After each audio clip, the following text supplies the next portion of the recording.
আজকে যে শিরোনামটি নিয়ে আলোচনা করব এটি মূলত কয়েকদিন আগের ঘটনা। তো এই বিষয়টি নিয়ে চিন্তা করছিলাম যে একটু আলাপ আলোচনা করা দরকার যে হঠাৎ করে শেখ হাসিনার সঙ্গে লন্ডনে যারা কর্মরত আ প্রবাসী বাংলাদেশী এবং লন্ডনে যারা আশ্রয় নিয়েছেন আওয়ামী লীগের বড়, বড় নেতা, তাদের মধ্যে যাদের নেতৃত্বের পর্যায়ে রয়েছেন এরকম ৮ জন কিংবা ১০ জন শীর্ষ আওয়ামী লীগ নেতা। এর মধ্যে চট্টগ্রামের না, সিলেটের যিনি সিটি কর্পোরেশনের মেয়র ছিলেন, তিনি সহ অনেকেই যুক্তরাজ্য আওয়ামী লীগের প্রেসিডেন্ট, সেক্রেটারি সহ যুবলীগের এক নেতা সহ বললাম যে ৮ জন বা ১০ জন তারা লন্ডন থেকে উড়ে গিয়ে দিল্লিতে শেখ হাসিনার সঙ্গে দেখা করেছেন। শেখ হাসিনার সঙ্গে এভাবে ফরমালি সরাসরি দেখা করার ঘটনা এই প্রথম, যেটি আন্তর্জাতিক মিডিয়াতে এসেছে, আমাদের স্থানীয় মিডিয়াতে এসেছে আর সামাজিক মাধ্যমে তোলপাড় পড়েছে। তো কলকাতাতে যারা আছেন তাদের সঙ্গে শেখ হাসিনার নিয়মিত যোগাযোগ হয়। তারা অহরহ তার সঙ্গে দেখা করেন, কিন্তু এগুলো কখনোই সংবাদ শিরোনাম হয় না। তারপর সজীব ওয়াজেদ জয়, সাইমা ওয়াজেদ পুতুল, তারাও তার সঙ্গে দেখা করেন। শেখ রেহানাও তার সঙ্গে দেখা করেন। হয়তো শেখ রেহানা পরিবারের আরও অনেকেই শেখ হাসিনার সঙ্গে দেখা করেন।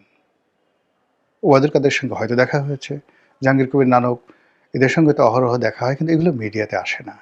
এই ঘটনাটি অর্থাৎ লন্ডন থেকে যে সকল নেতৃবৃন্দ, আওয়ামী লীগের নেতৃবৃন্দ এসে শেখ হাসিনার সঙ্গে দেখা করলেন, এটা ঘটা করে মানে পেপারে আসলো কেন? আর এই সময়টাতে লন্ডন আওয়ামী লীগের নেতৃবৃন্দ কেন তার সঙ্গে আসলেন? কেন লন্ডনের পরিবর্তে নিউ ইয়র্ক আওয়ামী লীগ, তারা সেটা তো আরও শক্তিশালী, তারা কেন এলো না? কিংবা ধরুন জার্মানির বা অল ইউরোপীয়, যেটা অল ইউরোপীয় আওয়ামী লীগ রয়েছে, তারা কেন গেলেন না? কেবলমাত্র লন্ডনের যারা আছেন, ইউকের যারা আছেন, তারা কেন গেলেন? এটা নিয়ে আলোচনা দাবি রাখে এবং এটা আমাদের রাজনীতির একটা টার্নিং পয়েন্ট। ইলেকশন যদি হয়, নির্বাচন যদি হয় এবং সেই নির্বাচনে যদি সবাই ভোট দিতে পারে, আওয়ামী লীগের যারা প্রার্থী, না, আওয়ামী লীগের যারা ভোটার, তারা কোন প্রার্থীকে ভোট দেবেন সেই ব্যাপারে কোনো চূড়ান্ত সিদ্ধান্তে আওয়ামী লীগ পৌঁছেছে কিনা তারা এই সফরের মাধ্যমে নির্ধারিত হয়ে গেছে। তো এই বিষয়টা নিয়ে আলোচনা করব, কিন্তু আলোচনা একটু দেরি হয়ে গেল। দেরি হয়ে গেল এই কারণে যে এরই মধ্যে অনেকগুলো ঘটনা ঘটে গেছে। তারেক রহমান সাহেবকে অকথ্য ভাষায় গালাগালি করা হলো গুরুত্বপূর্ণ জায়গা থেকে। আবার আমিরে জামাত, তার একটি টুইট বার্তা বা এক্স হ্যান্ডেলে তার একটি বার্তা, এটি নিয়ে সারা বাংলাদেশ উত্তাল। এরপরে আল জাজিরাতে তিনি সাক্ষাৎকার দিলেন। বিভিন্ন বিষয় নিয়ে এতগুলো ঘটনা ঘটতে থাকলো একটার পর একটা। সেই ঘটনাগুলো একেবারে হট এবং এগুলো রাজনীতির বাক পরিবর্তন করবে না, কিন্তু সমাজে যথেষ্ট উত্তেজনা তৈরি করেছে এবং নির্বাচনের পথে যথেষ্ট বাধা সৃষ্টি করবে। ফলে ওই প্রসঙ্গগুলো এনে ভিডিও বানাতে গিয়ে এই যে মূল লাইমলাইটে আসা একটি গুরুত্বপূর্ণ বৈঠক, যেটি কিনে রাজনীতির কোর্স অফ অ্যাকশন পাল্টে দিবে। তো সেটা নিয়ে আলোচনা করতে একটু দেরি হয়ে গেল। আমি মনে করি যে শেখ হাসিনার সঙ্গে লন্ডনের যে আওয়ামী লীগ নেতৃবৃন্দ রয়েছেন তাদের যে সাক্ষাৎ, এই সাক্ষাতের পেছনে জামাতের একটা ভূমিকা আছে আমি মনে করি। কেন? আপনারা জানেন যে বাংলাদেশে জামাতের যে ভূমিকা বা বাংলাদেশে জামাতের যে শক্তিশালী সাংগঠনিক ক্ষমতা এবং বুনিয়াদ, এটি সংখ্যার বিচারে অনেক বড়। কিন্তু যদি আপনি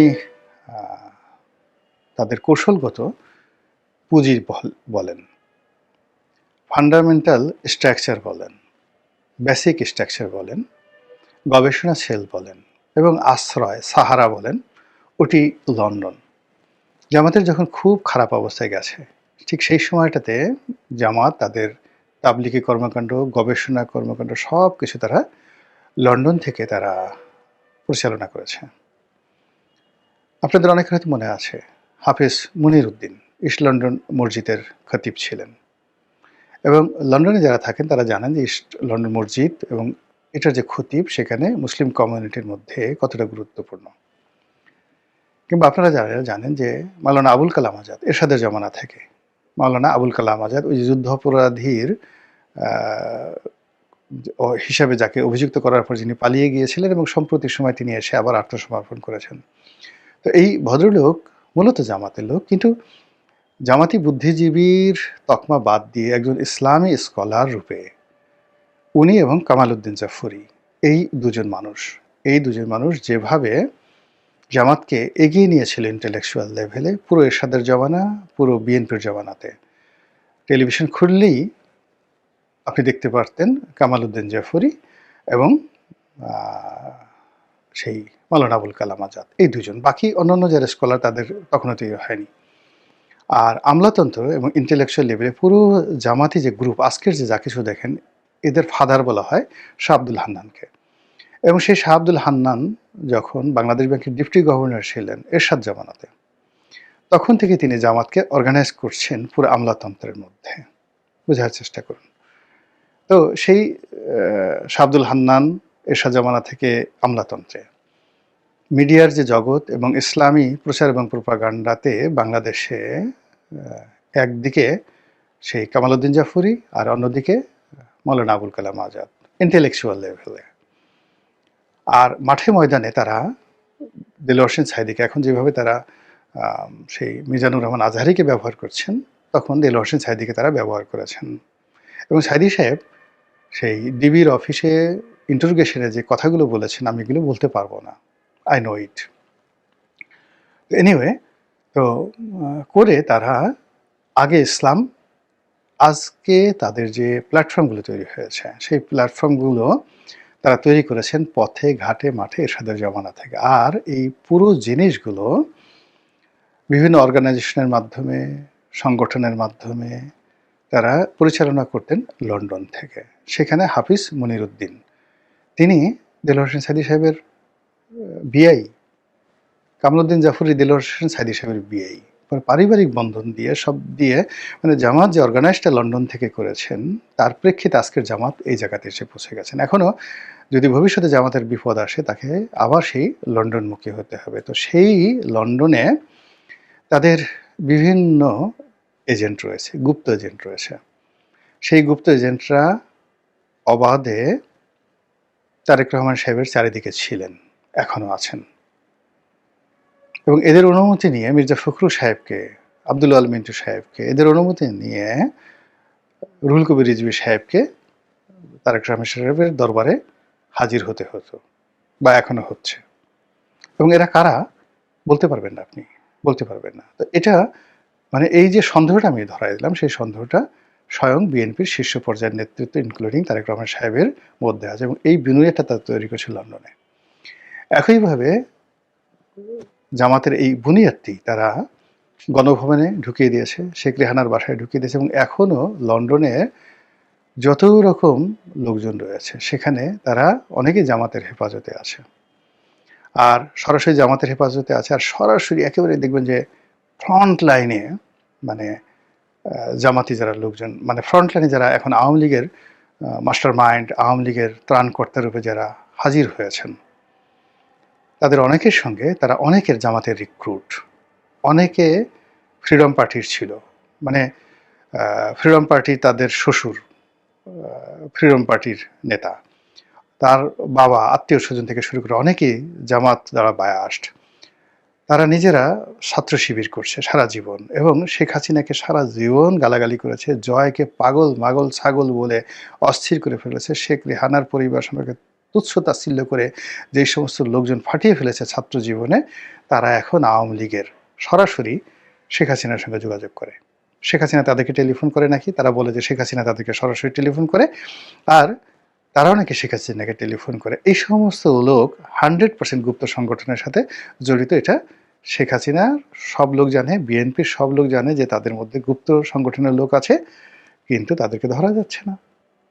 তো এই যে গুপ্ত সংগঠনের যে লোকগুলো প্লাস জামাতের যেগুলো প্রকাশ্য নেতৃবৃন্দ রয়েছেন, তারা সবাই মিলে এখন তো আওয়ামী লীগের সবচেয়ে বড় মেলাটি রয়েছে, নিউক্লিয়াসটি রয়েছে লন্ডনে। শেখ রেহানার পরিবার এবং আওয়ামী লীগের প্রায় বেশিরভাগ শীর্ষ নেতৃবৃন্দ তারা এখন লন্ডনে নিরাপদ আছেন। তো তাদের মাধ্যমে জামাতের সঙ্গে যদি আওয়ামী লীগের একটা সমঝোতা হয়, আবার আমি বলছি এটা কিন্তু আমার প্রেডিকশন পার্সোনালি, এটা যুক্তি বলে, এটা খুবই স্বাভাবিক। দ্বিতীয়ত যে জামাতেরই একটা অভ্যাস আছে যে আ আপনি যখন ক্রাইসিস মোমেন্টে তখন তারা আপনার সামনে সাহারা রূপে বা আশ্রয়দাতা রূপে হাজির হবে। তো সেক্ষেত্রে এখন লন্ডনে যেহেতু তাদের সবচেয়ে বড় এস্টাবলিশমেন্ট, তাদের লয়ার রয়েছে, তাদের টাকা আছে, তাদের বাড়ি আছে, আত্মীয় আছে, স্বজন আছে, সিলটি লোক আছে, আরও অনেক কিছু আছে। তো সেগুলো দিয়ে তারা আওয়ামী লীগের যারা লোকজন তাদের মনোরঞ্জন করে ফেলেছে, তাদের হৃদয় জয় করে ফেলেছে। অন্যদিকে বাংলাদেশে এই যে মামলাগুলো হয়েছে, যত গায়েবী মামলা হয়েছে, যত হত্যা মামলা হয়েছে, যত সন্ত্রাস দমন আইনে মামলা হয়েছে, সব মামলায় কিন্তু বিএনপির লোকজন করেছে। ৩০০, ৪০০, ৫০০ এবং এই মামলা নিয়ে যে বাণিজ্য হয়েছে এবং এখনও এই মামলা নিয়ে যে বাণিজ্য হচ্ছে এর সঙ্গে জামাত জড়িত না। এটাকে জামাত করছে কি মাঠে ময়দানে আওয়ামী লীগের যে সকল ত্যাগী নেতা নেত্রী রয়েছেন যারা পলাতক তাদের সঙ্গে যোগাযোগ করছে, তাদের পরিবারকে আশ্রয় দিচ্ছে, তাদেরকে আইনি সহযোগিতা দিচ্ছে, ক্ষেত্র বিশেষে অর্থ সাহায্য দিচ্ছে। এগুলো দিয়ে তারা কিন্তু আওয়ামী লীগের মন তলে তলে জয় করে ফেলেছে। এর প্রেক্ষিতে জামাতের সঙ্গে যদি রয়ের মাধ্যমে শেখ হাসিনার একটা সাক্ষাৎ হয়, আবার জামাতের গুপ্ত সংগঠনের যারা প্রভাবশালী লোকজন রয়েছে তাদের মাধ্যমে লন্ডন আওয়ামী লীগের নেতৃবৃন্দের সঙ্গে এবং তার মাধ্যমে শেখ হাসিনার সঙ্গে একটি সাক্ষাৎকার হয়, অস্বাভাবিক নয়, এটা যুক্তিযুক্ত। এর কারণ হলো আমি আগেই বললাম যে যদি এই মুহূর্তে নিউ ইয়র্ক আওয়ামী লীগের নেতৃবৃন্দ তারা দিল্লিতে আসতেন তাহলে আমি সন্দেহ করতাম না। এর কারণ হলো আমেরিকাতে জামাতের অত স্ট্রং যাকে বলা হয় পোর্টফোলিও নেই, যেটি তাদের ইংল্যান্ডে আছে। তো তারা আসছে, আর তারা কখন আসছে? যখন নির্বাচনের সময় হাতে আছে মাত্র 10 দিন। আর এই 10 দিন যে তাদের হাতে রয়েছে এই সময়টিতে nobody is sure what is going to happen. কেউ বলতে পারছে না কি ঘটতে যাচ্ছে। Nothing is under control by anybody. যখন কোনো কিছুই কারো হাতে নেই, কারো নিয়ন্ত্রণে নেই, এভরিবডি ইজ মেকিং ব্লান্ডার। সবাই ব্লান্ডার করছে যার যার মতো, আমি সব কিছু, আমার হাতে সব কিছু, আমি জিতে যাব, ওভার রেটিং সব কিছু হচ্ছে এবং সবাই অস্থিরতার মধ্যে ভুগছে। তাহলে সেই অর্থে নির্বাচন হওয়াটাও যেভাবে জরুরি, না হওয়াটাও জরুরি। নির্বাচন হতেও পারে, নাও হতে পারে, হলেও ভালো হবে, না হলেও ভালো হবে। মানে কোনো একটা জিনিসে আপনি স্থির থাকতে পারছেন না। কেউ একটা সিদ্ধান্ত নিয়ে শতভাগ দৃঢ়তা নিয়ে বাংলাদেশের একটা সিঙ্গেল লোক এই মুহূর্তে যে সকল বিষয় নিয়ে বিতর্ক হচ্ছে সেই বিতর্কের একটা বিষয়ে কনক্লুশন আসা যাচ্ছে না, উপসংহারে আসা যাচ্ছে না। কাজেই আওয়ামী লীগের লোকজন তারা এই নির্বাচন বানচালের জন্য চেষ্টা করছে। আবার এই নির্বাচন যদি হয়ে যায় তাহলে তাদের ভূমিকা কি হবে এটা নিয়েও তারা একটা মাস্টার প্ল্যান করে ফেলেছে। এই নির্বাচনকে বানচাল করার জন্য, প্রশ্নবিদ্ধ করার জন্য কী কী চক্রান্ত করা যায় তাও তারা করছে। আবার নির্বাচন যদি সত্যিকার অর্থে ভোট দেওয়ার ক্ষমতা হয় সেক্ষেত্রে আওয়ামী লীগের যেখানে জামাতের প্রার্থীকে ভোট দিলে জামাতের প্রার্থী নির্ঘাত জয়লাভ করবে, নির্ঘাত জয়লাভ করবে এবং সেই সকল এলাকাতে জামাত যদি জয়লাভ করে তাহলে আওয়ামী লীগের যারা নেতাকর্মী তাদের বিপদে পড়তে হবে না। কিছু কিছু এলাকা রয়েছে বিএনপির একদম ব্রুট মেজরিটি রয়েছে, যেমন ফেনীতে রয়েছে, বগুড়াতে রয়েছে, সেখানে আওয়ামী লীগের লোকজন নড়াচড়া করতে গেলেই মার খাবে। কিন্তু এমন অনেক এলাকা রয়েছে যেখানে আওয়ামী লীগের ভোট যদি জামাতের সঙ্গে পড়ে তাহলে নির্ঘাত সেখানে জামাতের প্রার্থী বিজয়ী হবে। আমি জাস্ট একটা ছোট্ট উদাহরণ দিই। আমার নির্বাচনী এলাকা যেখানে জামাতের ভোট রয়েছে সাকুল্যে 30,000, নট মোর দ্যান দ্যাট। কিন্তু সেখানে যে একটা নিউট্রাল অবস্থা এখন চলছে, সেই নিউট্রাল অবস্থার মধ্যে যদি আওয়ামী লীগের অন্তত 15% ভোট, আওয়ামী লীগের ওই এলাকাতে যত ভোট রয়েছে তার 15% ভোট যদি জামাত প্রার্থীর পক্ষে পড়ে জামাত জিতে যাবে। কাজেই জামাত প্রার্থী আওয়ামী লীগের ভোটারদের রাজি খুশি করার জন্য দেখা হলে তার পা ধরবে, সব কিছু করবে। সেই কাজগুলো বাংলাদেশের সব জায়গাতে হচ্ছে এবং গলাচিপে 10 মিনিটে আওয়ামী লীগের ভোটাররা যদি জামাতকে ভোট দেয় তাহলে সেখানে তাদের উপর সন্ত্রাস করার মতো ওখানে শক্তি নেই। কারণ হলো ওখানে বিএনপির যিনি সম্ভাব্য প্রার্থী ছিলেন জনাব হাসান মামুন, হি ওয়াজ মোস্ট লিবারেল। এরকম সন্ত্রাস মারামারি কাটাকাটি করার মতো লোক তিনি নন। তো যেহেতু তিনি বিদ্রোহী প্রার্থী হয়েছেন, আর অন্যদিকে নুরুল হক নুরু সেখানে তাকে বিএনপি মনোনয়ন দিয়েছেন, মূল সংগঠনের সাথে তার যেহেতু ওরকম সম্পর্ক নেই, কাজেই তিনি তার যে সাংগঠনিক ক্ষমতা দিয়ে তিনি আওয়ামী লীগের লোকদের উপর যে জুলুম করবেন, অত্যাচার করবেন এটা সম্ভব হচ্ছে না। ফলে ওখানে আওয়ামী লীগের লোকজন কৌশলগতভাবে বেটার পজিশনে আছে এবং ওখানকার ফলাফল পাল্টে দিতে পারে। একই ঘটনা পার্শ্ববর্তী কুয়াকাটাতে, একই ঘটনা পটুয়াখালী সদরে, পটুয়াখালী সদরে একই ঘটনা বাউফলে, একই অবস্থা বাউফলে। মানে পটুয়াখালীর ৪ টা সিটি, মানে এখানে যদি আওয়ামী লীগের ভোটাররা মুভ করে, তারা নিরাপদে যেকোনো প্রার্থীর পক্ষে মুভ করে সেখানে সেই প্রার্থীকে জয়লাভ করে দিতে পারে। তো সেক্ষেত্রে জামাত যদি নীতিগতভাবে সেন্ট্রাল কমান্ডের মাধ্যমে শেখ হাসিনা একটা গ্রিন সিগন্যাল আনার চেষ্টা করে, আপনি কি এটাকে অস্বাভাবিক বলবেন? আর শেখ হাসিনা যদি এই ক্ষেত্রে তার সিদ্ধান্ত দিয়ে দেন, সেটা কি চাণক্য নীতি বলবেন না?